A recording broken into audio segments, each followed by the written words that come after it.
আজকে ভাত খাইতেছি শাক শাক দিয়া আর এই সালাদ দিয়ে ওটা শাক দিয়া ভাত খুব মজা লাগে। জানি না অনেকের কাছে কেমন লাগে। আজকে এখানে ঈদের 3 দিন চলে, 4 দিন আর কি। তো খুবই ভালোই লাগে।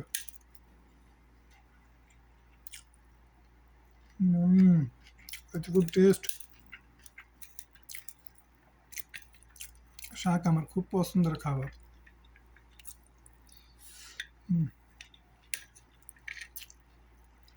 প্রবাসী জীবন তো, রান্না করার সময় খুব কম, ডিউটি টাইমে খাবার খাই। তো আলহামদুলিল্লাহ, ঠিক আছে।